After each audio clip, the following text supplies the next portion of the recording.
Muito boa noite. Nós estamos dando início a mais um Diálogo AMSUR.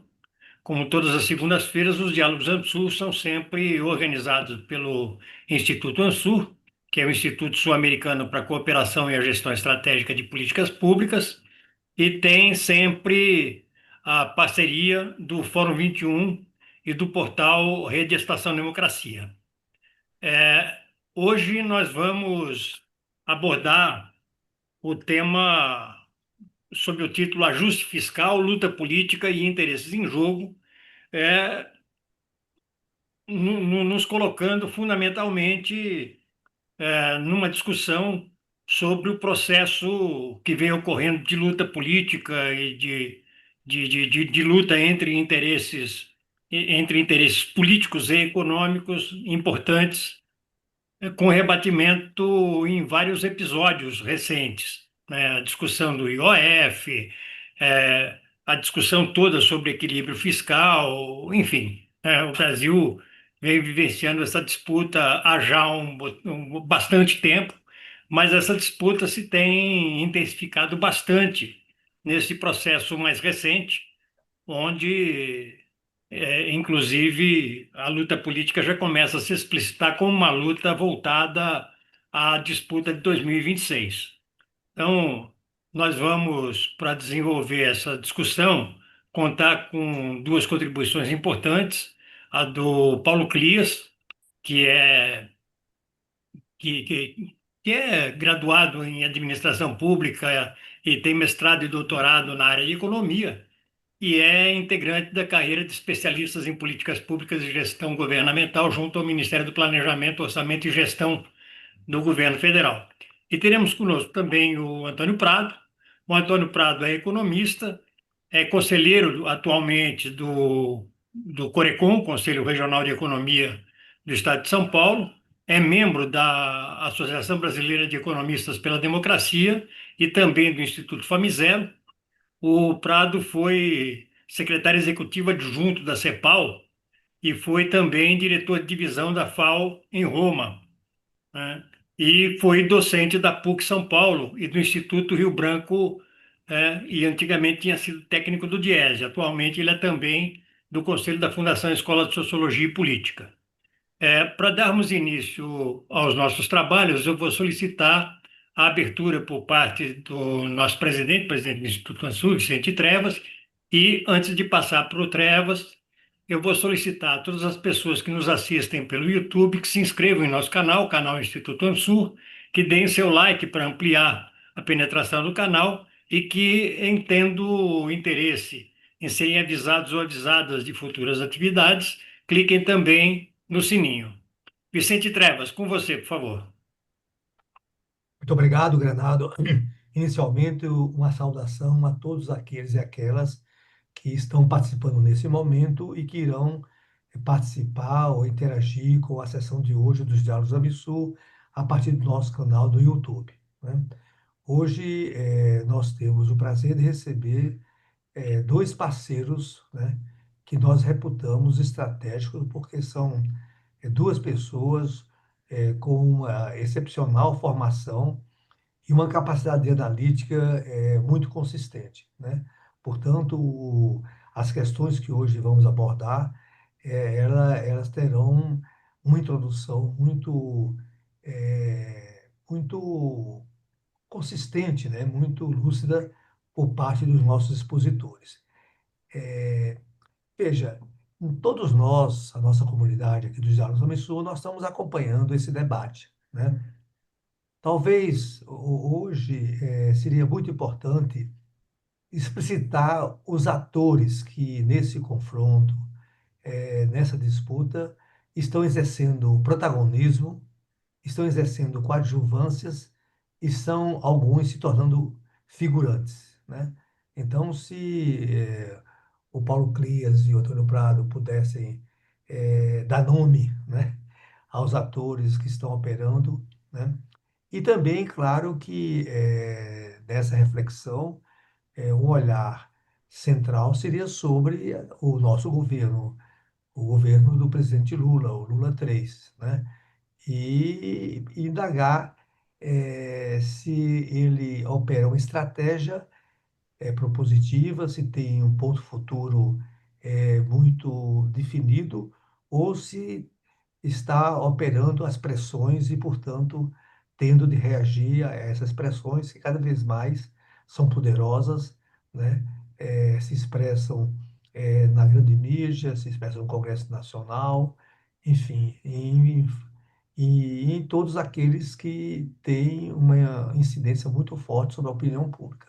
Então, é nessa condição que a nossa expectativa se organiza para a sessão de hoje e desejando um bom debate a todos e passo ao granado a condução dos nossos trabalhos. Muito obrigado. Eu que agradeço, Vicente. Vamos então direto aos nossos trabalhos. Passo a palavra já imediatamente para o nosso grande companheiro Paulo Clias. Paulo, com você, por favor. Ok, bom, então mais uma vez obrigado, Granado, Trevas e a todas e todos que estão nos assistindo pelo convite. Eu acho que esse espaço aqui é um espaço privilegiado, né, para a gente poder fazer um debate mais sério, mais rico a respeito da conjuntura política e econômica, né? Bom, com relação ao tema que nos foi proposto para hoje, eu acho o seguinte, quer dizer, é importante a gente analisar essa questão da conjuntura, mas talvez fazendo um pouco de recuo, né, para olhar o que está acontecendo agora em junho de 26, com alguma perspectiva um pouco mais histórica, vamos dizer assim, né? Quer dizer, eu voltaria para o período eleitoral, né, de 2022 e com o resultado das eleições e a vitória, então, ainda que apertada, tá certo, do presidente Lula, né, que teve basicamente dois grandes significados. Quer dizer, por um lado, e talvez o mais relevante de todos, foi, né, afastar, não de forma definitiva, mas pelo menos por 4 anos, né, a ameaça da continuidade do fascismo, do neofascismo, né, na figura do Bolsonaro e de tudo aquilo que vinha junto com ele, tá certo? Eventualmente num retorno ao Palácio do Planalto. Mas, por outro lado, quer dizer, eu acho que é importante também da gente colocar em foco, quer dizer, aquilo que era toda a expectativa que a sociedade brasileira, ou a maior parte, pelo menos, da sociedade brasileira tinha com a vitória de Lula. Né? Quer dizer, e aí eu traria para a lembrança da gente, quer dizer, duas frases que o presidente usava e reusava e repetia ao longo da campanha, que eu acho que é um pouco o símbolo de tudo aquilo que se imaginava viria a acontecer a 1º de janeiro de 2023. Vocês se lembram, Lula dizia: olha, eu só aceitei essa incumbência, né, de um terceiro mandato, de concorrer a um terceiro mandato, se eu tivesse a certeza e as condições de fazer mais e melhor do que eu fiz nos dois primeiros, né, de 2003 a de 2010, que foram efetivamente 8 anos que trouxeram mudanças importantes, efetivas, né, na política, na economia, na sociedade, nas relações internacionais e etc. E, por outro lado, o Lula dizia também, pegando um pouco, né, o mote de campanha eleitoral, mas inspirado, né, naquilo que tinha sido apresentado há 7 décadas atrás, né, o tempo passa e a gente parece que não percebe, por Juscelino Kubitschek, ele dizia: quero fazer 40 anos em 4, né? O Lula propunha na sua campanha. Então, quando a gente verifica, quer dizer, a posse de Lula e o início do seu governo, né, a gente tem que ter um pouco em perspectiva esse elemento, né? Quer dizer, o elemento da derrota do bolsonarismo, por um lado, e, por outro lado, as expectativas que se abriam com o retorno desse terceiro mandato.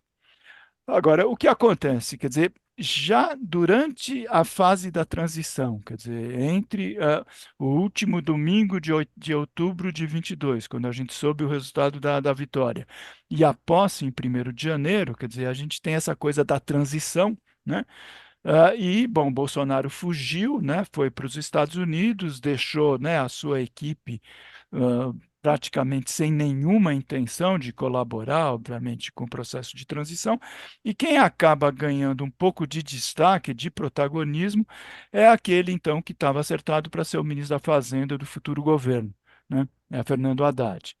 E ele tem, então, por missão, basicamente, o quê? Quer dizer, além da organização, da equipe, dos programas, etc., a, a negociação com o Congresso, que era o Congresso que ia acabar a sua legislatura, tá certo? Antes da posse do novo, da chamada PEC da transição. Né, que foi um elemento muito importante, né? Por quê? Porque Bolsonaro não havia previsto no orçamento proposta de orçamento que ele havia enviado ao Congresso, quer dizer, as condições mínimas para que as políticas sociais básicas, tá certo, fossem implementadas. E aí, então, você teve, né, dotação orçamentária, etc., e que, inclusive, foram muito importantes para assegurar, né, quer dizer, aspectos positivos ao longo dos 12 anos, dos 12 meses, desculpa, de 2023. Agora, o problema é que, junto com a PEC da transição, quer dizer, aí começam alguns elementos problemáticos. Você teve a introdução de um aspecto que, na verdade, era uma espécie de contradição com uma das promessas que Lula havia feito ao longo da campanha e que era uma espécie de unanimidade no campo progressista. Do ponto de vista da política econômica, a gente passou 6 anos, né, quer dizer, de 2016 a 2022, batendo e criticando o elemento fundamental da política austericida, que era o teto de gastos que havia sido aprovado no final de 2016 com Temer e Henrique Meirelles, aquele que congelava, então, por 20 anos os gastos orçamentários. E o que acontece? Quer dizer, Haddad convence Lula de que não seria adequado simplesmente revogar a emenda constitucional 95, que era o teto de gastos, né? Mas que seria prudente, correto, adequado, enfim, a gente não sabe qual era a conversa entre os dois no privado, mas de que ele deveria, na verdade, ser substituído por um novo, que a gente passou a chamar arcabouço fiscal. Né? Quer dizer, então você acaba juntando, né? Quer dizer, a emenda constitucional 95, o teto de gasto, só seria revogado na hora que o Congresso aprovasse uma lei complementar tratando de um novo arcabouço fiscal. E o que acontece? Quer dizer, ele negociou esse novo arcabouço fiscal, primeiro conseguiu introduzir isso na PEC, né? Então ficou condicionado uma coisa à outra, e ao longo de 23 ele fez a negociação do desenho, do formato do novo arcabouço fiscal, todo mundo se lembra, está documentado pela grande imprensa, etc., com o quê? O presidente do Banco Central, que era o Roberto Campos Neto, indicado pelo Bolsonaro, e presidentes de bancos privados. Aí nasceu o desenho do novo arcabouço fiscal. E, na verdade, quer dizer, mantém o espírito da austeridade fiscal herdada do teto de gastos, tanto que ao longo desse mandato, quer dizer, em vários episódios, o próprio Fernando Haddad, né, quer dizer, ele tropeça na língua e ele chama de teto de gastos aquilo que ele propôs. Né? Quer dizer, então, na imprensa passa a ser chamado do teto do Temer e do teto do Haddad. É óbvio que ele não é tão drástico quanto era o do Temer, primeiro, porque não está na Constituição, segundo, porque não é um congelamento por longos 20 anos, mas mantém o espírito da austeridade com foco no quê? Na redução das despesas.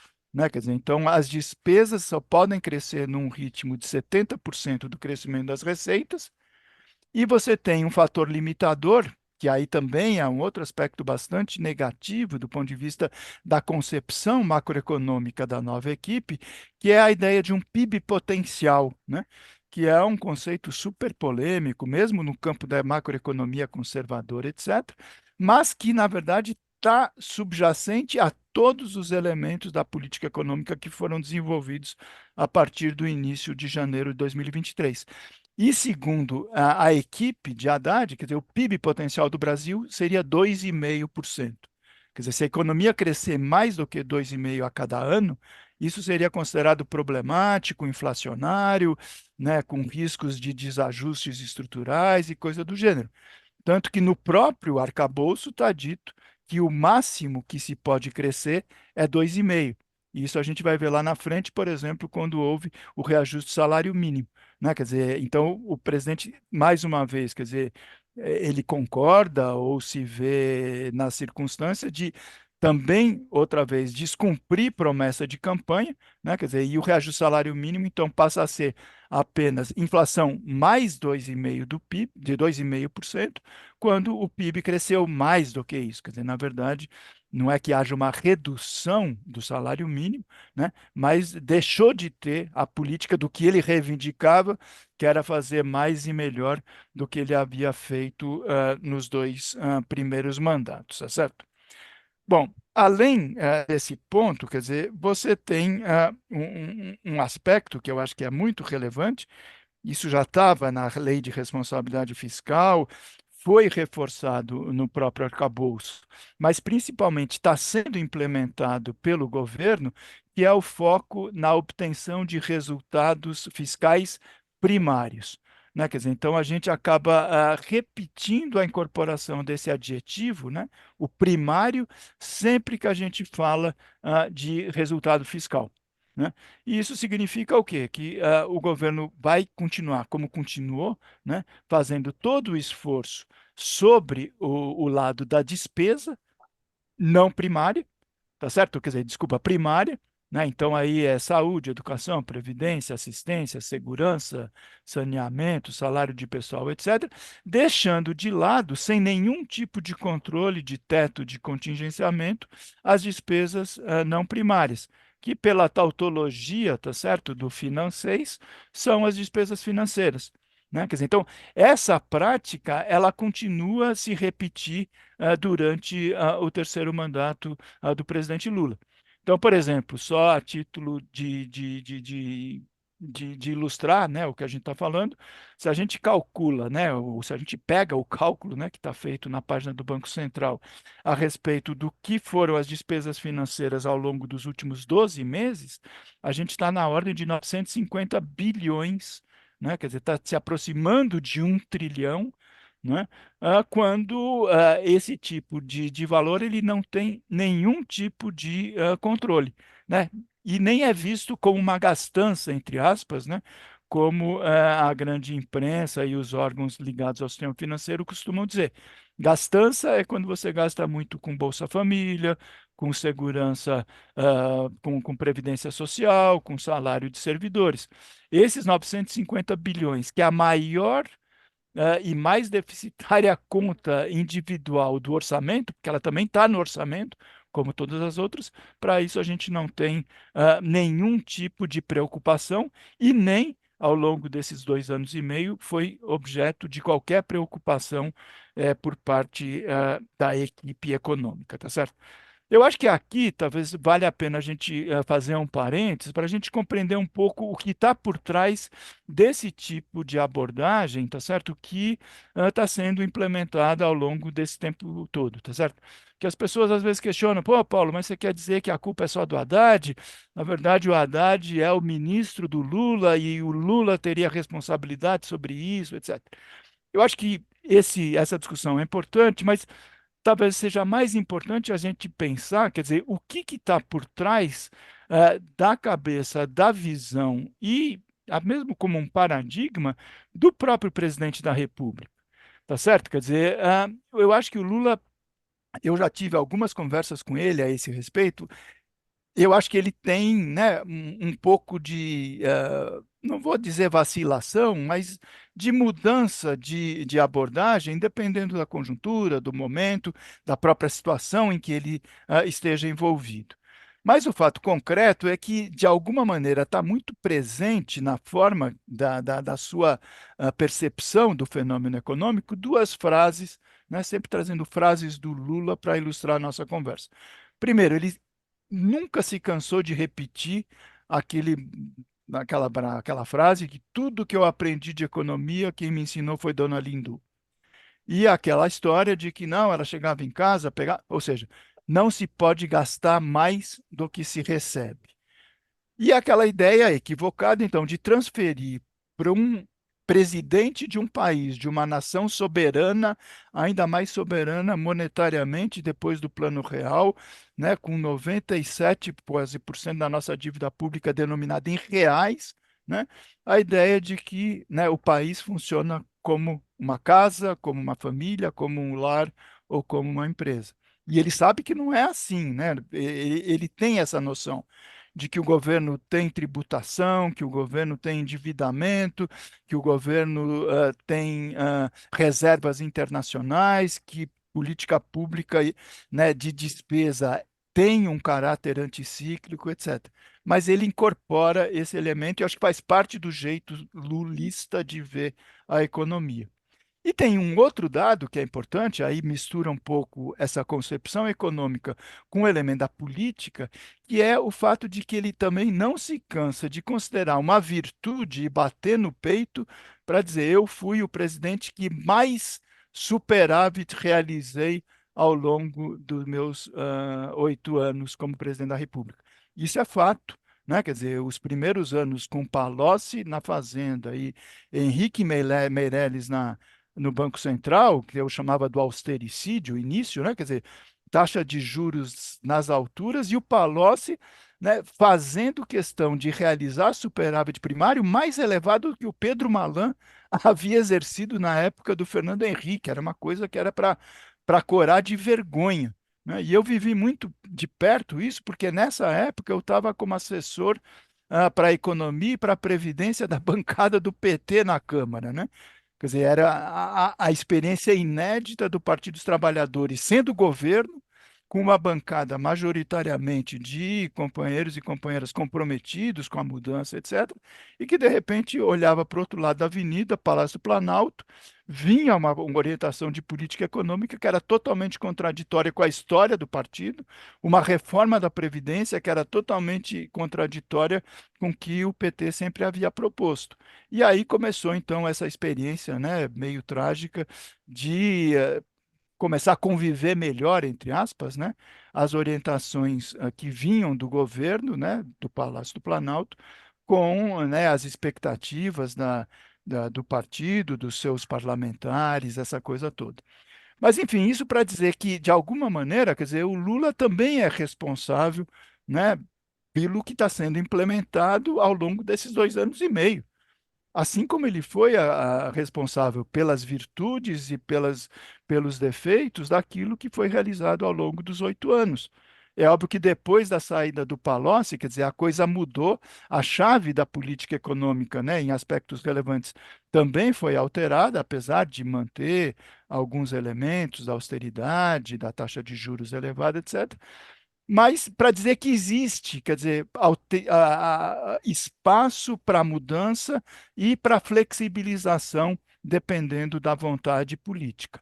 Aparentemente, quer dizer, nesse terceiro mandato, isso ainda não aconteceu.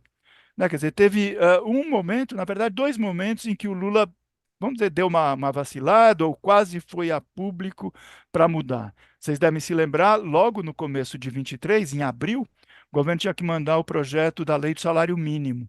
Né? E naquele momento, o Haddad, no comando da economia, falou: tá bom, então o salário mínimo vai ser IPCA. E eu me lembro bem dos valores, né? Dava 1.308, alguma coisa assim, né? Ou 1.302, enfim, não importa. E em algum momento o Lula foi avisado e falou: não, peraí, mas tem a promessa da campanha, IPCA mais ganho do crescimento do PIB. E foi isso que valeu. Então, passou a ser 1.320, né? Parecia uma bobagem, mas para quem ganha um salário mínimo, essa diferença é significativa. Do ponto de vista macroeconômico, é mais relevante ainda, porque você tem bilhões e bilhões, né, que são introduzidos, né, como elemento de demanda agregada. Isso tem um efeito multiplicador sobre a economia, etc., mas principalmente do ponto de vista simbólico. Né? Quer dizer, o presidente desautorizou o ministro da Fazenda e incorporou para si um elemento de campanha. Eu confesso, naquele momento, né, me acendeu uma luzinha de esperança. Falou, opa, né, é possível que haja alguma possibilidade de coisa boa no futuro. O outro momento, vocês também devem se lembrar, foi logo depois de uma entrevista coletiva, estava naquela ideia, acho que era de 24, exatamente, do realizar, o Haddad mandou, então isso tem que ser mandado numa lei de diretrizes orçamentárias, né, num primeiro semestre de um ano, para valer para o ano seguinte, que é a meta do resultado primário. E, naquele momento, o Haddad dizia, não, vamos zerar o déficit em 24, né? E o Lula chegou a dar um ato falho, é difícil a gente saber, né, quando o Lula fala essas coisas, o que que significa, mas ele falou, eu acho que o Haddad não vai conseguir fazer isso, vai ser muito difícil. E combinando, inclusive, com o próprio relator da LDO, na época, no Congresso Nacional, né, era o, se não me engano, deputado eh, Fortes, eu acho, Fonteles, desculpa, eu não me lembro o nome, era um cara do Ceará, né, genuíno, era da, enfim, e ele era um cara da União Brasil, era um cara conservador, e ele Danilo Fortes, Danilo Danilo Fortes. Fortes, obrigado pela ajuda de memória aqui. O Danilo Fortes era bolsonarista, União Brasil. Ele falou: olha, se o governo mandar, a gente introduz uma mudança porque é muito difícil fazer equilíbrio fiscal primário. Incorpora um déficit. O cara já dizia porque ele sabia que era muito difícil.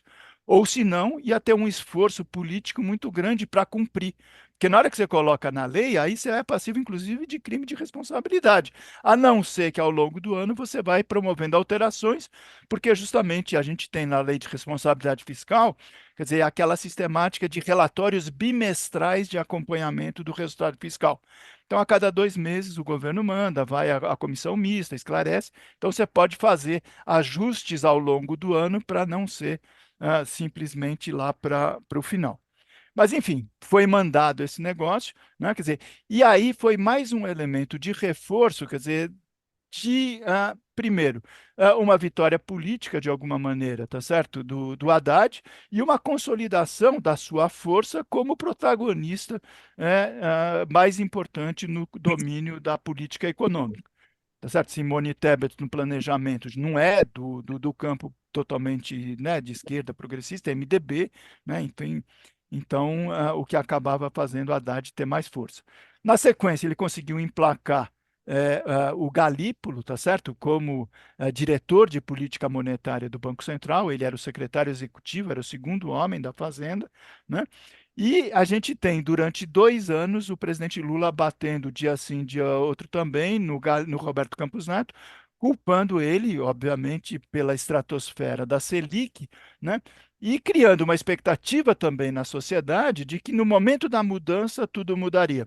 Quer dizer, Lula, estou, né, obrigado a suportar, né, isso porque teve a lei da quase independência, que foi aprovada, é verdade, em 2021, e o cara tem um mandato, etc. O que acontece? Na hora da mudança, né, quer dizer, o Lula nomeia o Galípolo, né, quer dizer, o queridinho, né, do Haddad, e depois agora da Faria Lima. O Lula faz aquela entrevista, né, pública, tá certo? Quer dizer, tem Tebet, Haddad do lado dele, acho que estava Rui Costa, se não me engano, também, né? Nenhum deles falou. O Lula disse: eu confio totalmente no Galípolo, esse cara vai mudar a política monetária do Brasil. E a gente viu, né, de lá para cá o que tem acontecido, um aprofundamento, uma piora da política monetária. Nada foi feito do ponto de vista de política cambial, da função do Banco Central como órgão regulador, fiscalizador do sistema bancário e financeiro. Nada, né? A única coisa que ele fez foi aumentar a Selic nas 3 oportunidades que ele teve até hoje. Então, o que acontece? Quer dizer, o que as pessoas me perguntam, pô, mas e aí? A gente vai ter alguma expectativa de mudança, né? A chamada o giro à esquerda, tão esperado, tão aguardado e tal. A minha avaliação, quer dizer, já para caminhando aqui para o encerramento, é o seguinte, quer dizer, eu acho que essa ideia de ficar esperando giro à esquerda, giro não à esquerda, eu acho que para mim não é tão relevante. Óbvio que do ponto de vista político seria, né, muito interessante que o Lula, né, desse sinalizações nesse caminho, etc. O que eu vou me resumir aqui, me ater a discutir a questão da política econômica simplesmente.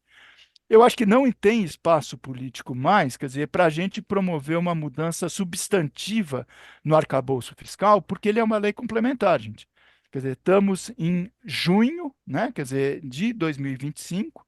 Eleição vai ser em outubro do ano que vem, 4 meses antes, né? Quer dizer, a questão das mudanças substantivas já ficam muito difíceis, e esse Congresso não vai aprovar uma lei, mudanças numa lei complementar para beneficiar o campo político progressista, né? Quer dizer, pelo contrário, os caras do fisiologismo, da direita, já estão anunciando, né, que eles não vão, provavelmente, de Lula no primeiro turno, que é uma loucura. A gente tem 30 e poucos ministros, né? 11 deles já são de partidos que já estão abandonando o Lula desde o início.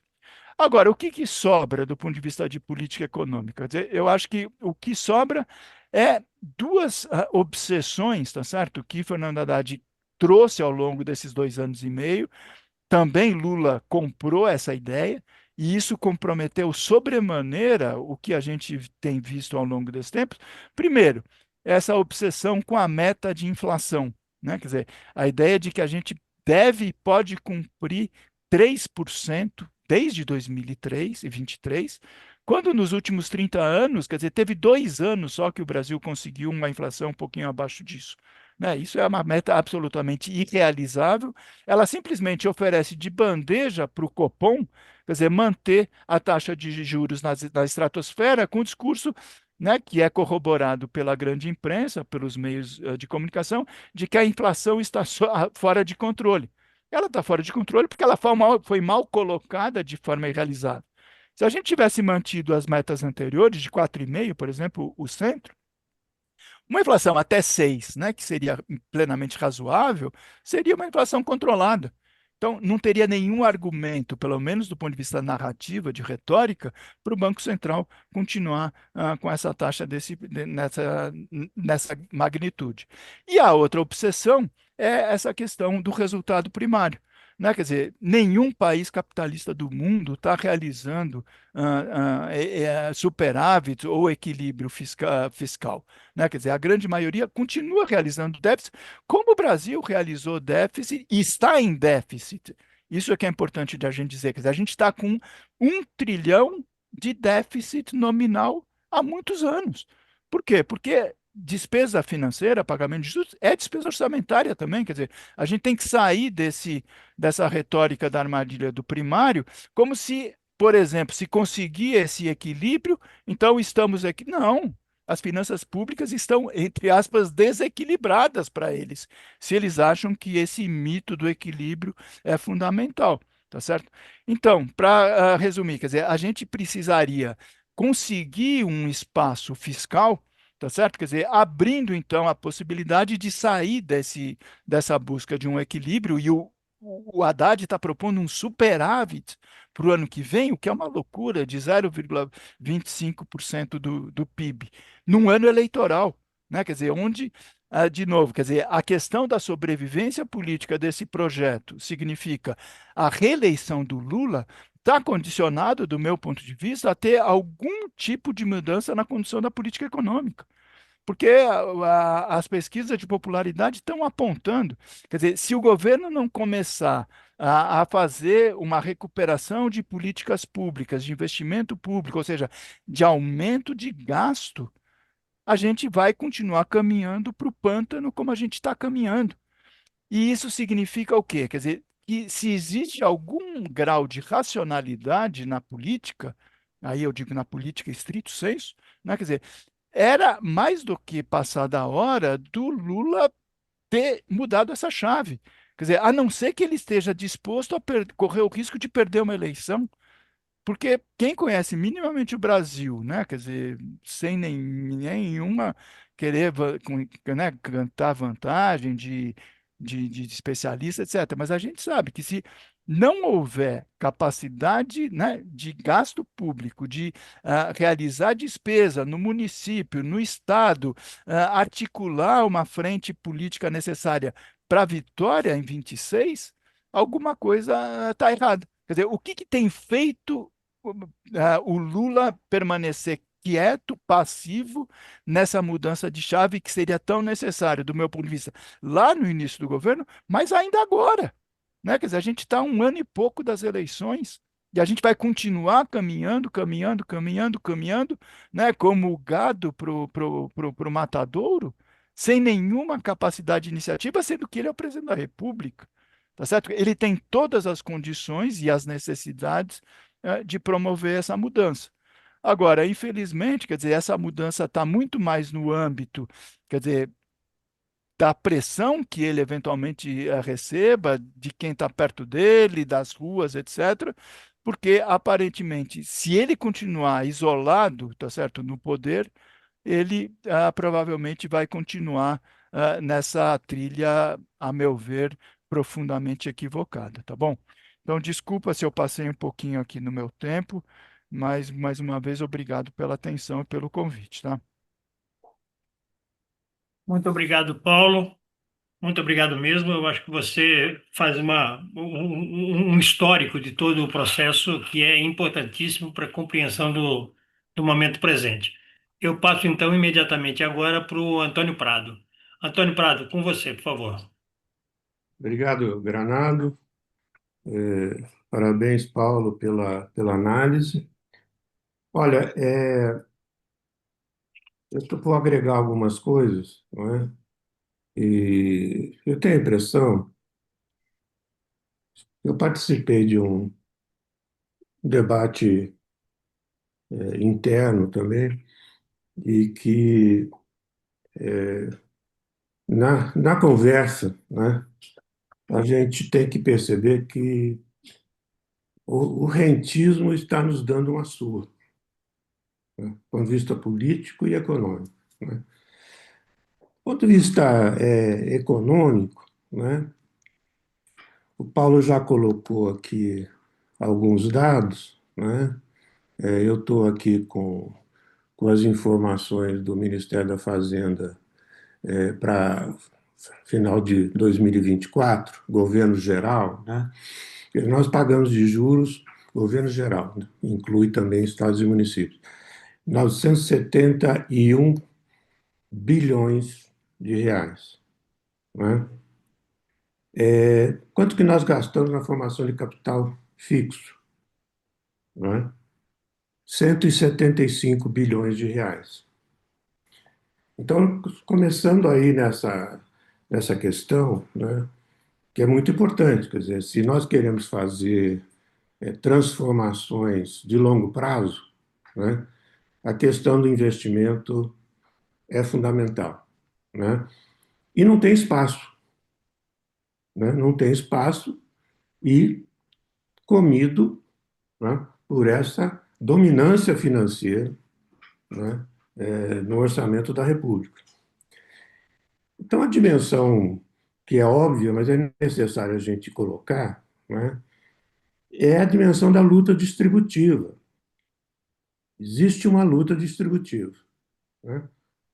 Luta distributiva é essa, né, que aparece claramente nesses números, né, do que é gasto com juros, né, mas também do que é gasto nas várias políticas sociais vis-à-vis, né, o que é gasto tributário, quer dizer, o que é benefício fiscal, né? Qual é o volume de benefício fiscal que nós temos? Isso vem subindo, gente, já há muito tempo, né? Começou de forma significativa lá naquele momento que a Dilma estava sob pressão, depois eu vou falar sobre isso, porque o, o Eduardo, como é que chama? O nefasto, que era presidente da Câmara. Eduardo Cunha, Cunha, Cunha. Cunha. Eduardo Cunha descrevendo sobre o assunto da fiscal, né? Naquele período, vocês lembram das pautas bombas, né? A Dilma encaminhou um, um projeto de desoneração da Folha, que começou com um número pequeno de setores, e aquilo ali, quando chegou no Congresso, né, foi a farra do boi, e expandiu significativamente, né? E a partir daí isso vem crescendo. Se vocês olharem aí a curva, né, o IPEA tem estudo sobre isso, né, vem crescendo desde então, né? Então, o que nós temos agora é o seguinte, né? O que é curioso dessa conversa correta que o Paulo trouxe, dessa visão, né? O que é curioso, né, Paulo, é que a direita diz que nós estamos na gastança, não é isso?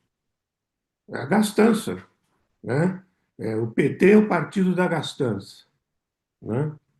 Bem, é, esses gastos tributários, né, que são gastos feitos com benefícios fiscais, estão no orçamento da República com 550 bilhões de reais, né? Isso, gente, é governo federal. Quando inclui estados e municípios, isso chega a mais de 800 bilhões de reais.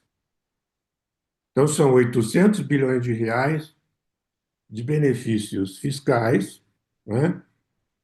Mais esses 971 bilhões de juros. Isso, né, é o que sai do orçamento público, né, direto para o capital. É isso, né? Dá 1,5 trilhão pelo menos, né? Esse é um dinheiroduto monumental, né? Bem, esses 800 bilhões de reais de benefícios fiscais, né, eles se transformam em gasto, de alguma forma, né, em investimento, né, em formação bruta de capital fixo, em novas tecnologias, ou até em redução de preço e aumento de salário, ou garantia de emprego? Não, né? Quer dizer, isso é um benefício do ponto de vista do desenvolvimento do país estéril. E ele é esterilizado de que forma? Ele é esterilizado comprando a dívida pública, que paga, né, 9,5% de juros real ao ano. Então, essa máquina, né, de acumulação primitiva nos lembrou recentemente o professor Beluso sobre isso. Aliás, na minha tese de doutorado eu cheguei a comentar, en passant, né, que a acumulação primitiva não é simplesmente um momento originário, né, do ponto de vista histórico e lógico do capitalismo, ele permanece, né, na estrutura capitalista, né, justamente nessa luta distributiva pelo orçamento público, principalmente, né? É o que nós estamos vendo. Agora, a questão que eu tenho, tenho visto, né? E nós lá no Corecon, viu, Granado e Trevas, né? Resolvemos conversar com os empresários e também com os trabalhadores, né? Mas, escuta, mas vocês têm projeto de desenvolvimento para o país, né? Vocês pensam que existe alguma alternativa a essa armadilha que nós estamos vivendo? Eles têm consciência que nós estamos numa armadilha, né? A corrida para a sarjeta, né? Em inglês é race to the bottom, né? Você, você gera uma disputa tal, né, em que ninguém abre mão de nada, né? E a relação acaba sendo uma relação destrutiva do ponto de vista do desenvolvimento econômico. É o que nós estamos vendo, né?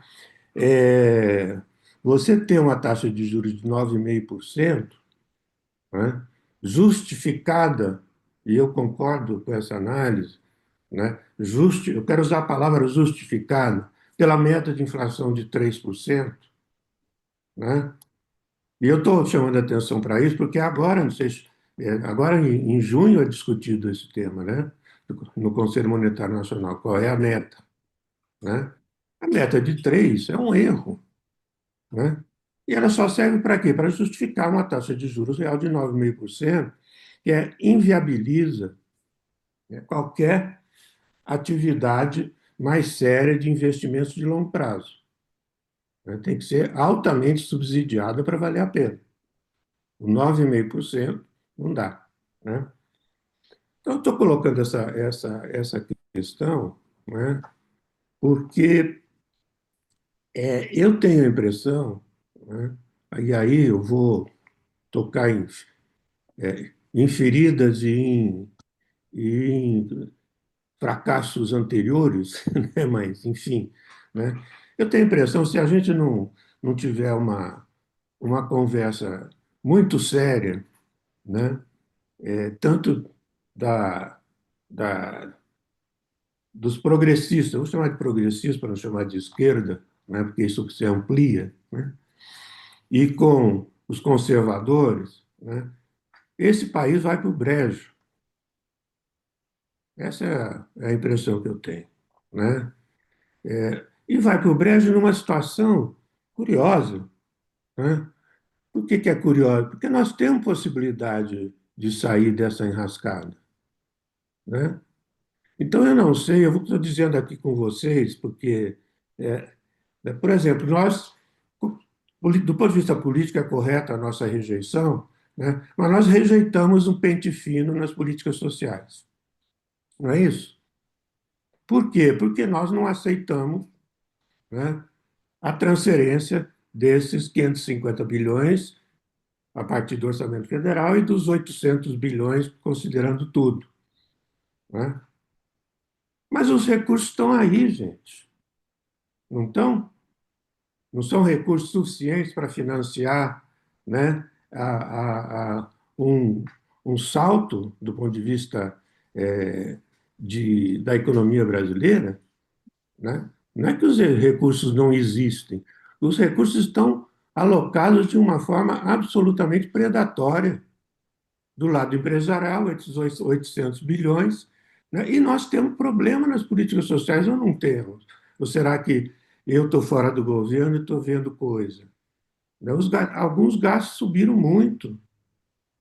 Então, se a gente diz, não, a gente não aceita fazer o pente fino, porque isso é aceitar a pauta conservadora, os caras lá vão dizer, bem, e nós queremos nosso dinheirinho aqui, os 800 bilhões mais os 970 de juros, garantido no bolso, né?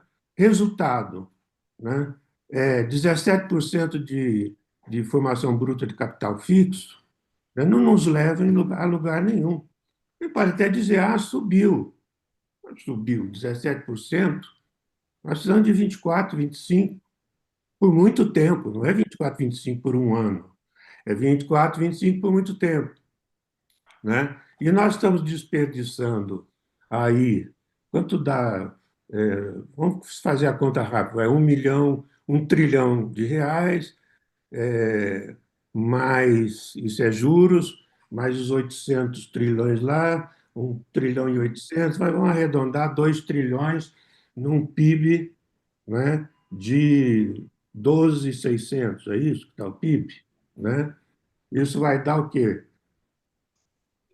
Deixa eu ver, vou até fazer aqui, ao vivo, né? 2 Uns por 17% por aí. 17? É. Ótimo.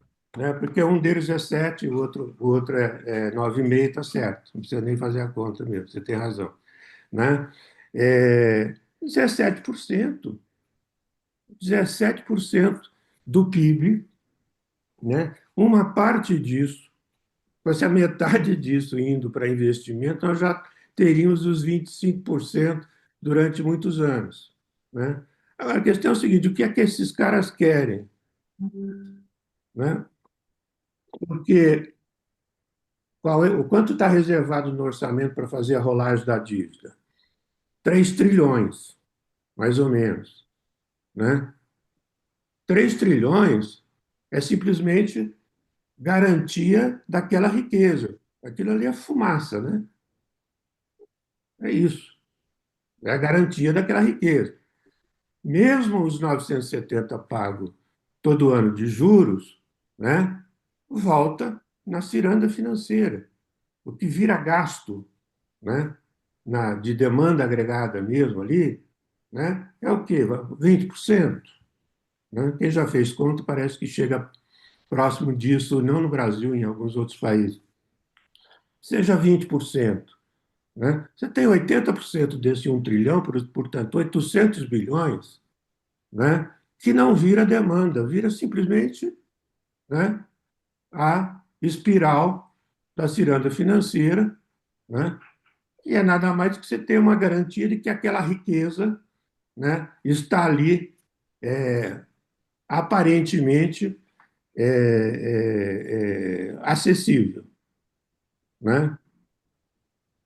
Então, é uma armadilha não só para nós, né, do ponto de vista econômico, do ponto de vista político, outra história que é importante também. Mas é uma armadilha para nós, né, do ponto de vista econômico, que nós estamos perdendo uma oportunidade de desenvolvimento num momento de inflexão mundial que talvez a gente, desses momentos de inflexão, né, de paradigmas, nós sempre tivemos a possibilidade de ter um surto de desenvolvimento. Né? Então, assim, eu estou colocando essa questão, né, porque a gente não tem que provocar, tem que dizer, olha, é, existem recursos, né? Existe a oportunidade, existe uma fronteira de acumulação que é real, não é fictícia, é real, né, com essa transformação do paradigma tecnológico que nós estamos tendo, né? E, portanto, nós deveríamos buscar essa fronteira de acumulação e sair dos 3% de crescimento, 3,4%, né, que é um feito, é claro que é um feito. Era previsto menos de 1 no primeiro ano, menos de 2 no segundo ano, foi feito mais do que isso. Né? Ótimo, mas é pouco. Né? Então, por que que é engraçado? Porque assim, né, o nosso debate é um debate entre aquilo que esse governo tem conseguido realizar num campo totalmente adverso do ponto de vista econômico e político, né? Qualquer um que quiser vai lá e faz a lista.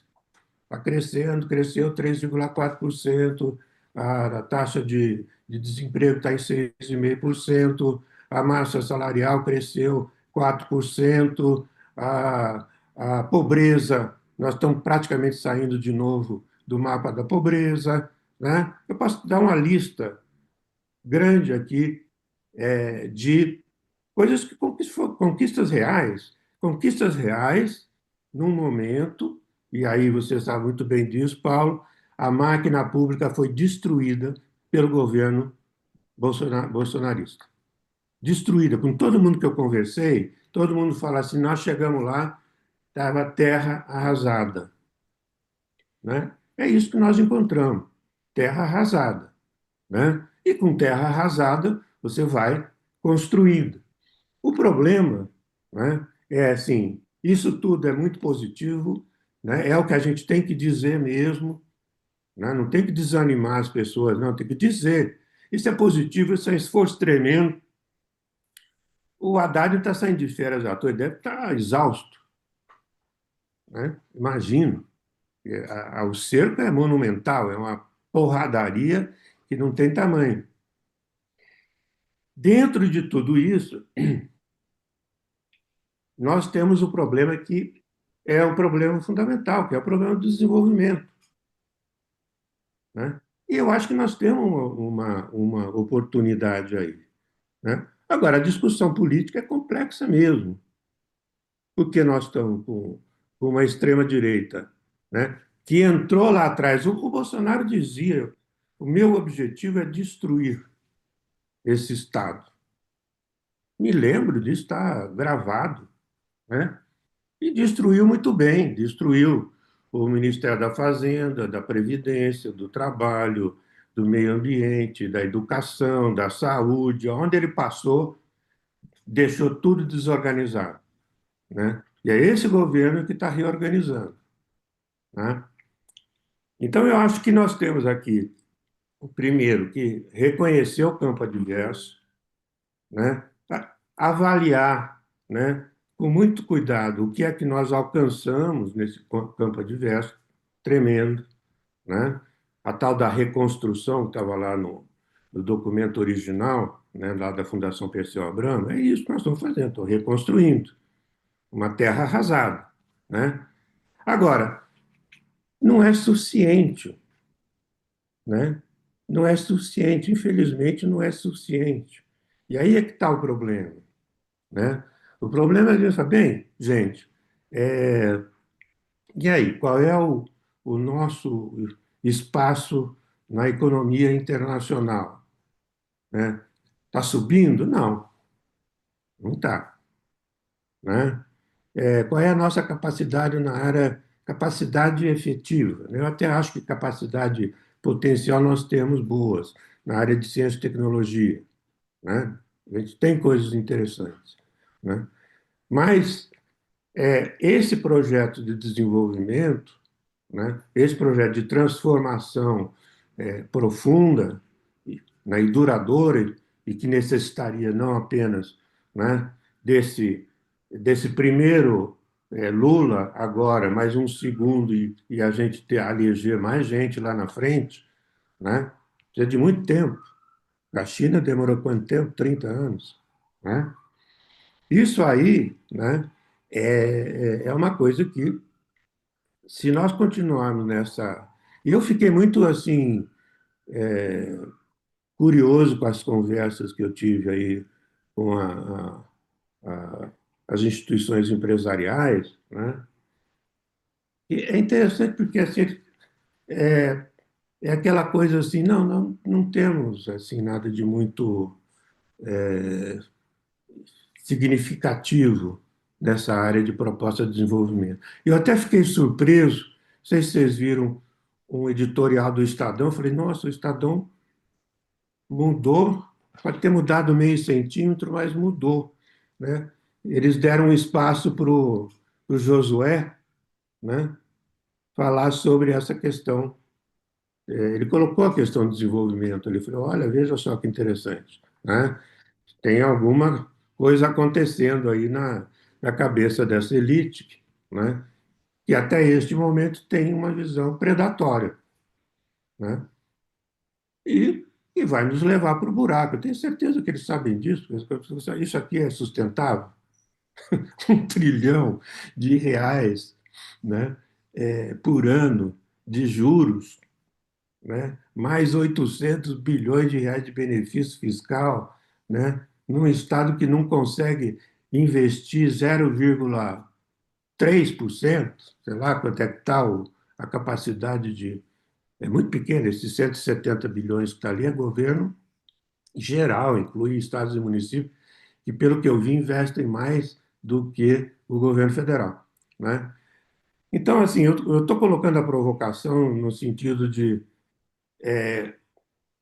vai ser possível conversar ou vocês acham que essa coisa assim está realmente já num campo complicado, né? Eu quando vejo Eduardo Cunha escrevendo, o homem das pautas bomba, falando em PT gastador, né?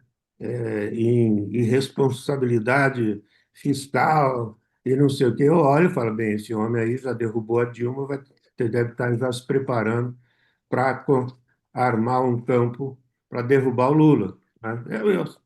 É assim que eu vejo. Eu olho lá o cara escrevendo naquele 360 lá, não me lembro qual é, como chama aquele espaço, não sei o que, 360, que é um espaço aí de análise. Ele fica escrevendo lá, né, direto sobre a questão fiscal, Poder 360. poder 360, exatamente isso, Genuíno, né? Está lá escrevendo.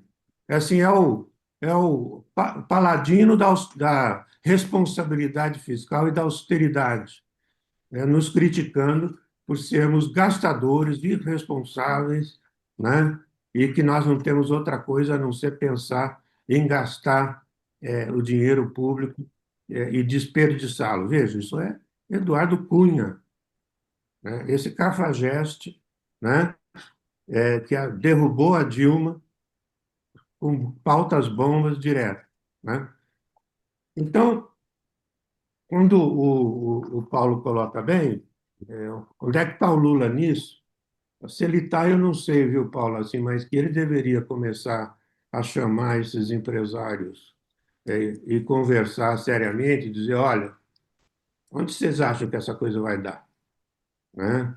Politicamente e economicamente, né? Economicamente, ele sabe muito bem onde vai dar, né? Porque é, dizer que você mesmo falou, Paulo, está desequilibrado. Claro que está desequilibrado, né? E 80, 90% do desequilíbrio é a ciranda financeira, pô. 970 bilhões de reais, né? Que estão ali, mais os quase 3 trilhões que você tem que rolar todo ano, com juros cada vez maiores, né? Isso aí é sustentável? Claro que não é sustentável, né? Com crescimento de 3%, né, com taxa de juros real de 9%, tem uma continha simples para ver aí o caminho da dívida pública, né? Não é sustentável.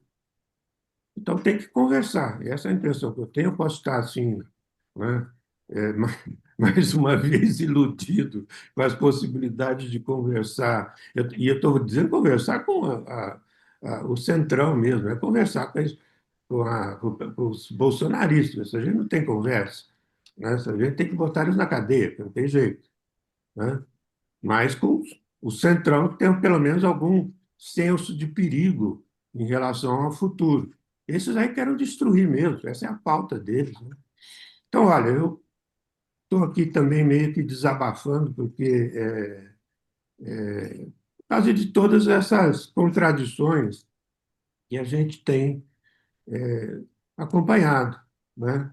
Eu, sinceramente, assim, se você perguntar para mim se o que que eu acho do que o Ministério da Fazenda está fazendo, eu acho que o Ministério da Fazenda está administrando em campo totalmente adverso, né? Cometendo erros, porque, evidentemente, numa situação de tensão dessa, né? Há, não é difícil cometer erros, né? Mas isso não é só o Ministério da Fazenda, né? Nós temos o governo inteiro tentando reerguer, né, o Estado brasileiro e a administração pública depois dessa catástrofe, né, que nós passamos. Obrigado, Grana, pelo espaço. Eu quem agradeço, Prado. Muito obrigado mesmo. É, nós vamos agora abrir inscrição para o debate. Enquanto as pessoas se inscrevem, eu queria rapidamente levantar já alguns primeiros questionamentos. Ah, nós estamos nesse processo, né, vivenciando simultaneamente um problema sério de, de política econômica, mas estamos vivendo agora, neste momento, já um desdobramento disso no campo da disputa política e uma disputa política que já começa a apontar para 2026, né? As narrativas sobre um governo da gastança, né? As narrativas sobre um governo que não consegue dar conta do que prometeu, né? Essas narrativas, né, vêm se mostrando publicamente aí de maneira muito forte, né? E é sintomático que se tenha constituído nesse momento uma indústria das pesquisas públicas, pesquisas de opinião, né? Antecipando de maneira fortíssima a, as pesquisas eleitorais 2026, claramente buscando sedimentar nomes alternativos ao Bolsonaro, ao do Bolsonaro, né? Na medida em que o Bolsonaro caminha para uma condenação, né? Tá fora do páreo, ou seja, tem um jogo político que se casa com essa construção de narrativas em torno da gastança, da ineficiência governamental, da incapacidade de dar conta das promessas de campanha, né? E aí vem a pergunta, como sair disso, né? Como mexer nisso, né? Porque claramente as duas falas, tanto a do Prado quanto a do Paulo, apontam para uma distorção brutal da economia na direção do rentismo, né? O rentismo tem uma lógica própria que inclusive desmonta a outra lógica do capital, que seria do retorno, né, a partir do próprio capital produtivo. O capital cada vez é menos produtivo e cada vez mais é especulativo, né? Ele está voltado ao rentismo e se vale das taxas de juro, etc. Então, é, a pergunta é como é que a gente, né, como é que a gente politicamente enfrenta essa situação que está criada, né? É, inclusive porque ela se soma a um outro aspecto importantíssimo, que é o aspecto do poder que o parlamento vem ganhando de maneira crescente a partir fundamentalmente das emendas parlamentares, principalmente das emendas impositivas. Então eu já levanto levanto essa questão. E aí, como passar por este espaço, né, não é algo que se faça impunemente, eu vou pedir também um comentário do José Genuíno, que está aqui nos beneficiando com sua presença hoje. Ele nos disse que participaria como ouvinte, mas impossível o Zé Genuíno não também dar sua opinião sobre o quadro que tá se delineando hoje no Brasil. É, bem, enquanto as pessoas falam aí, Genuíno, tudo bem com você? Pode ser? Tudo bem, mas eu quero mesmo ouvir, porque eu concordo com as análises que foram feitas. Eu acho que nós estamos numa encruzilhada. Ou a gente tensiona para sair dessa lógica do arcabouço fiscal, para sair dessa lógica do teto de gastos camuflado, para garantir investimentos, para garantir outra política econômica, então vai ser muito difícil ganhar as eleições em 2026. Porque o problema é o seguinte: tem o tripé da maldade. Qual é o tripé da maldade hoje? É a mídia conservadora, que são os guardiões do simulacro. O capital financeiro, que constrói a bolha da dívida pública.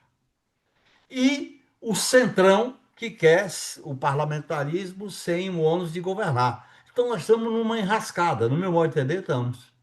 Eu acho que se não houver um tensionamento com a pauta popular, pegando essas questões concretas da jornada, do 6,6 por 1, da isenção, mostrando o quadro da péssima divisão tributária do país, quer dizer, eu acho que se a gente não for para uma política de enfrentamento, o Lula priorizou na governabilidade uma ideia de conciliação e de reconstrução. Tem que botar em enfrentamento. Então, a minha avaliação, eu já coloquei isso aqui, Granado. A governabilidade tem que ser tensionada. Na crise do neoliberalismo, ou você tensiona ou você é engolido. Você tem que tensionar, não é romper, mas tem que tensionar. Até para forçar os caras a negociar no outro patamar. E nós não tensionamos no Congresso, não tensionamos na sociedade. E, no meu modo de entender, criamos a ideia da conciliação, da reconstrução, do bom mocismo. Isso aí, numa crise sistêmica, que é disso que se trata, eu acho que esse caminho, no meu modo de entender, nos levará a muita dificuldade em 2026. Para mim, esse tensionamento à esquerda é uma condição para a gente disputar com condições de vitória 2026, no meu modo de entender. E aí, é claro, se o governo tem suas limitações numa frente ampla, o PT podia ter mais iniciativa desse tensionamento, tá certo? E aí é a bancada, juntar com outras bancadas de esquerda, com um pacto com os movimentos sociais, nós temos que criar uma situação de emergência política para fazer da pauta do povo, da pauta popular e dos enfrentamentos uma política nova. Porque a política do diálogo dialogar e negociar sem enfrentamento, nessa crise é ineficiente, é derrota, é ineficaz. Essa é a minha contribuição aí. Eu estou mais aqui ouvindo do que opinando, viu, Geraldo?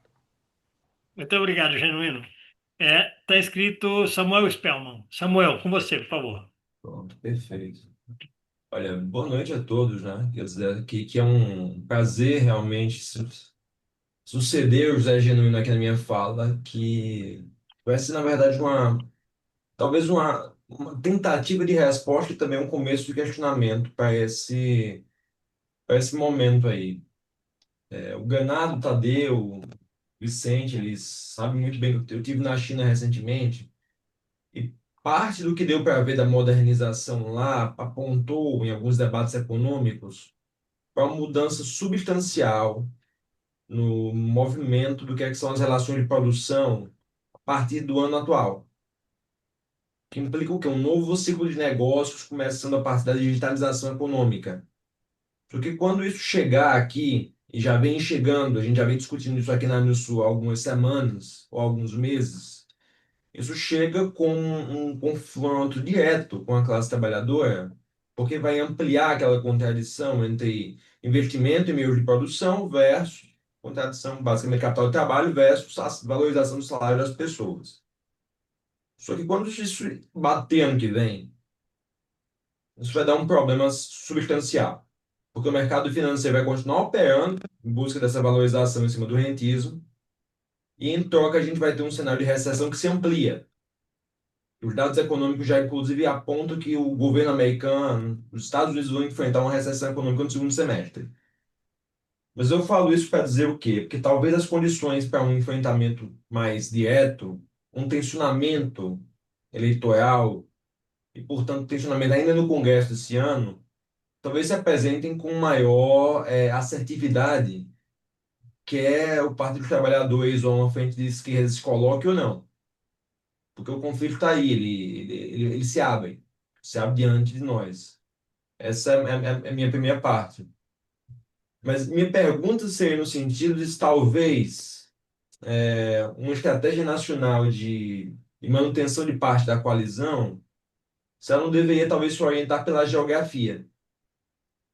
E eu falo disso porque, dada a condição nacional de divisão até dos estados e municípios aqui para a eleição do ano que vem, e dada essa mesma transformação dos fatores de produção aqui no Brasil, que acontece de maneira diferenciada entre as regiões. A gente vai ter uma nova etapa de industrialização que vai diferenciar essas mesmas regiões de novo. De algumas formas previsíveis e outras não. Talvez os resultados das eleições municipais do ano passado já apontem também para o fato de que em alguns lugares em especial, em algumas regiões em especial, se possa pressionar pelo avanço da esquerda, enquanto outros se possa manter uma direita mais palatável. Porque assim talvez ajude a delimitar um pouco onde fica a trincheira geográfica, certo? Esse é meu apontamento, talvez uma tentativa de resposta, mas também uma pergunta, se a gente não deveria olhar um pouco mais para uma geografia e deixar só um pouco de lado a demografia, só um pouquinho, e olhar para esse fato também, porque isso pode ser chave para o ano que vem, tá certo? Muito obrigado. Muito obrigado, Samuel. Cláudio Graziano. Boa noite a todos. Eu gostaria de uma avaliação dos expositores com relação à questão tributária, né? Porque sempre que se fala da questão da parte fiscal, sempre os meios de comunicação reforçam isso, né? Sempre se fala só do lado das despesas, né?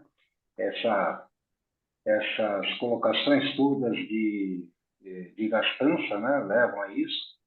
E essa questão de se buscar a qualquer custo tal do superávit primário, né, só reforça as desigualdades. Se não mexer na questão tributária, essas desigualdades só vão aumentar, né?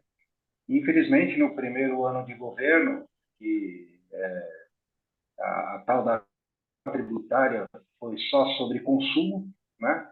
Na parte de patrimônio, renda e tudo mais, não se fez nada. Agora tem um pequeno, com esse projeto de isenção até 5 mil, tem um pequenino passo na direção de melhorar a estrutura tributária regressiva. Mas, enfim, eu gostaria de uma avaliação dos expositores sobre isso, né? E o fato de se reforçar a gastança, só se fala sempre no corte de despesas. É isso. Muito obrigado. Muito obrigado, Cláudio. Bom, não tem mais ninguém inscrito, então eu vou devolver para os nossos dois palestrantes iniciais. Paulo Clias, com você, por favor, já para suas considerações finais. Ok, Granado. Bom, mais uma vez, obrigado aí pelas contribuições, né? Suas, do Samuel, do Graziano e do Genuíno também, não é? Bom, eu acho que, na verdade, a gente sempre vai esbarrar na questão política, tá certo? Quer dizer, por mais que a gente tenha, né, a dimensão da questão econômica, da questão da política econômica, né, quer dizer, para o debate da conjuntura e das perspectivas, né, para o que vai acontecer em outubro do ano que vem, né, quer dizer, eu acho que o elemento da política é fundamental. Apesar disso, quer dizer, eu acho que a questão que o Graziano traz é muito importante, né? Quer dizer, há muitos anos, eu diria quase 2 décadas, que a gente se bate com essa questão da necessidade de promover uma reforma tributária efetiva, né? Porque o que foi aprovado agora não é uma reforma tributária, né? Quer dizer, a gente considera que é basicamente uma modernização do processo de tributação brasileiro, porque a natureza básica dele, que é a regressividade, ela não foi alterada em nada, né? Quer dizer, o patrimônio continua absolutamente isento, né, do ponto de vista da tributação, as rendas elevadas também continuam isentas, as transferências de propriedade através de morte, de doação, também bastante intocáveis, e o que se fez foi o quê? Uma modernização, tudo bem, ela é bem-vinda, ela é positiva, né? Ela descomplica, né, as relações entre os entes da federação, União, estados, municípios, tenta acabar com a guerra tributária, mas isso no horizonte só de 30 anos, vai demorar muito para ela ser efetiva. Ao contrário do que se procurou vender, não vai ter nenhuma influência direta do ponto de vista da redução de preços dos produtos, a gente sabe disso, né? Quer dizer, as classes dominantes, o capital no Brasil, quer dizer, é o zero em vez zero de transferir para o consumidor, tá certo? Toda e qualquer mudança, né, na estrutura de preços relativos. Então é isso, quer dizer, a gente promoveu uma modernização, né? Então você não tem mais os riscos, né, da bitributação, da tribitributação, você junta os impostos, né? Na verdade era para ser um em dois, né? Você tem um imposto e você tem a contribuição, né, de natureza do valor agregado, né? Mas essencialmente nada foi feito. E aí você coloca, quer dizer, o que é necessário ser feito? Quer dizer, eu acho que, na verdade, é a gente recuperar aqueles projetos, né, que o campo progressista, as forças políticas mais alinhadas, né, com o desenvolvimentismo, com a esquerda, propunham, né, que era uma estrutura de uma reforma tributária justa, igualitária e necessária. Né? Quer dizer, passando então a tributar, né, o patrimônio, passando a tributar as rendas elevadas, etc. Você tem até, inclusive, o imposto sobre grandes fortunas, está na Constituição desde 88 para ser regulamentado, nunca foi. Você tem, por exemplo, medidas que nem precisam de reforma tributária, entende? Por exemplo, a isenção de lucros e dividendos, uma coisa que está desde 99, né? Quer dizer, o PT ganhou a eleição em 2003, né? São 22 anos, tudo bem que teve, né, os 6 anos aí da tragédia Temer e Bolsonaro, mas nada foi feito a esse respeito. Né? Agora a correlação de força é mais difícil, mas bastava lá atrás um projeto de lei, uma medida provisória, acaba a isenção que o Fernando Henrique ofereceu generosamente de lucros e dividendos. Né? A gente tem um instrumento que já existe, basta um decreto do presidente da República, imposto sobre exportações. né? Quer dizer, se a gente quer sair desse modelo do fazendão, né? Quer dizer, em que o Brasil fica mais do que nunca dependente do agronegócio, da exportação, exploração de minérios, essa coisa toda, coloca o imposto de exportação, né? Para cada barril de petróleo vai ser recolhido X% ao Tesouro Nacional, cada tonelada de soja também vai, você percebe? Nada disso foi feito, né? Infelizmente, tá certo? Você tem outras medidas, por exemplo, ainda no campo do patrimônio e misturando com o agronegócio, você tem o imposto federal, que é o imposto territorial rural, né? Quer dizer, que não é de muita capacidade arrecadatória, mas é de medida de justiça tributária, né? Quer dizer, o imposto territorial rural de todo o continente, né, que é o Estado brasileiro, que é a, o espaço territorial do Brasil, tá certo? Quer dizer, ele recolhe 1/6 por ano do que é recolhido pela Prefeitura de São Paulo no município a título de IPTU, né? O Imposto Predial Territorial Urbano, pelo menos a última conta que eu fiz há alguns anos, não deve ter mudado muito. Enfim, existem espaços, né? Quer dizer, o que falta, na verdade, do meu ponto de vista, é a vontade política. Para a reforma tributária efetiva, aí realmente a gente precisaria ou ter feito no passado ou esperar, né, um momento de correlação de forças mais favorável, tá certo? Com relação aos apontamentos apresentados pelo Samuel, acho que ele tem toda a razão. Quer dizer, a gente reconhecer a diversidade do território, né? Eu imagino que essa é a preocupação dele, quando ele diz, vamos trazer um pouco de geografia, não é? Nesse debate da questão política. E é verdade, né? Agora, o que me preocupa é que, por exemplo, até, né, o recorte geográfico, demográfico, político, etc., que a gente quiser, do que foi a eleição do Lula, né? Quer dizer, uma concentração de votos muito positiva, né? O que deu, inclusive, a vitória, né? Porque foi apertada nos estados do Nordeste, né? E na população da base da nossa pirâmide da desigualdade, o governo, e as pesquisas estão mostrando isso, quer dizer, começa a dar tiro no seu próprio pé, né? Quer dizer, são medidas impopulares, são medidas que atingem os setores de menor renda, de menor capacidade, e que acabam prejudicando justamente a capacidade de inserção, né, do presidente nessas áreas. A gente vai ter todo um debate no ano que vem, né, quer dizer, a respeito de como se contrapor, por exemplo, né, a iniciativa que o bolsonarismo e a extrema-direita já está apontando, que é o quê? Concentrar, né, o processo eleitoral na disputa pelos senadores, porque vão ser só 2 senadores por estado. Imaginam que estão 54 cargos em disputa, né?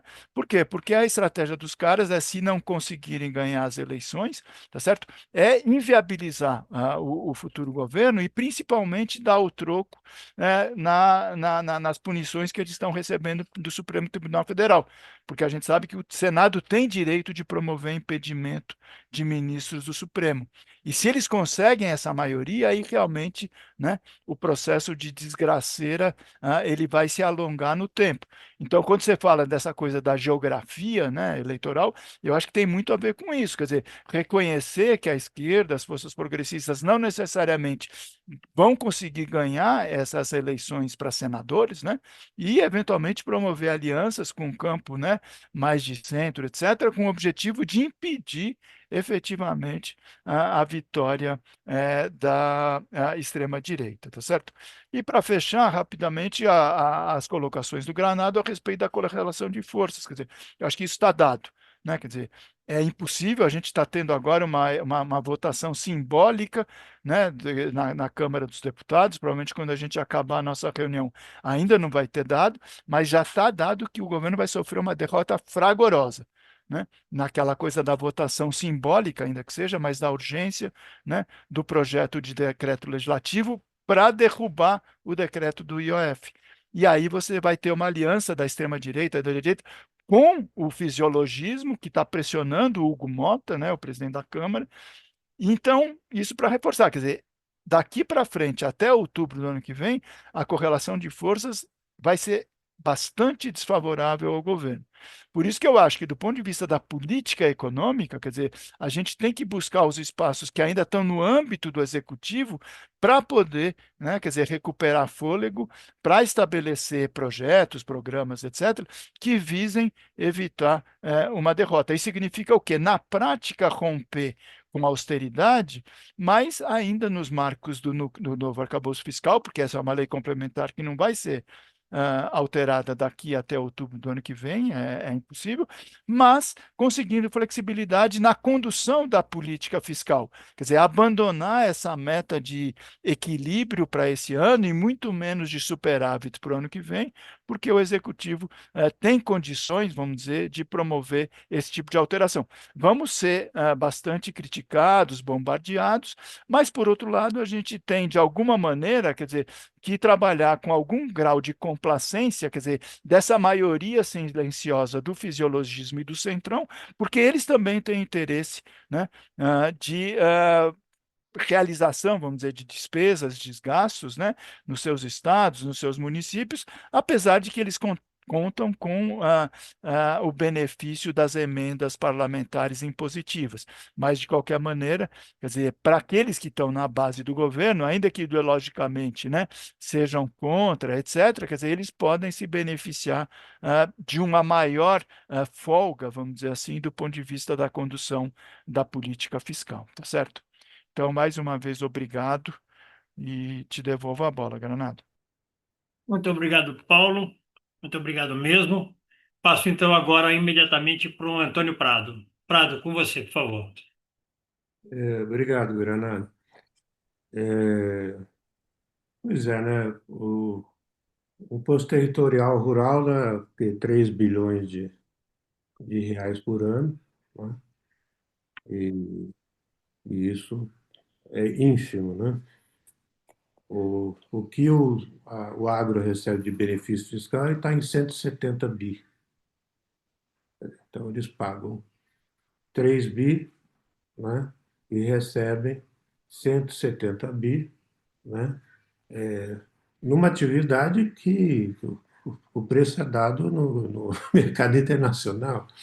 Então, é uma coisa que realmente que faz parte de todo esse problema que eu estava falando da luta distributiva, né? A gente tem que trazer esse tema da luta distributiva. Quando o Genuíno fala em tensionar, eu acho que tem um tensionamento possível por aí também, né? Bem, aquelas coisas. Apesar que é impressionante como a extrema-direita consegue fazer o pobre de direita resmungar porque o governo quer taxar quem ganha acima de, sei lá, 1 milhão de reais por mês, né? Quer dizer, é uma luta complicada, né? Mas essa é a dimensão que está presente, né? É a dimensão entre você gastar 168 bilhões de reais no Bolsa Família, né? E fazer o gastos tributários de 550 bilhões de reais do outro lado, né? Sem nenhum monitoramento, né? Não tem monitoramento, não tem avaliação de eficiência, de nada, né? É simplesmente transferência ali sem contrapartida, né? O que é uma barbaridade, né? Outra questão que eu acho importante, eu fiz um documento a pedido do Márcio Pockmann, quando ele estava lá no Instituto Lula, né, sobre a cultura dos privilégios no Brasil, né? E nós desenvolvemos uma tipologia, né? O privilégio fiscal está bem claro aqui, né? O Paulo já colocou, né? As questões que foram colocadas pelo Graziano estão relacionadas a isso, porque o privilégio fiscal é rigorosamente você ter uma estrutura tributária que é regressiva, né? E ter um gasto que também é regressivo, né? Apesar de você colocar, né, muito dinheiro em políticas sociais, né, o gasto continua sendo regressivo. Quando eu estava lá na CEPAL, nós tínhamos um cálculo, não para o Brasil, né, mas para a OCDE e também para a média da América Latina, né, e isso é uma coisa muito importante também nesse debate, né? O que que acontece na OCDE, né? É, o índice de Gini, que mede concentração, né? E quanto maior, mais concentrado é, né?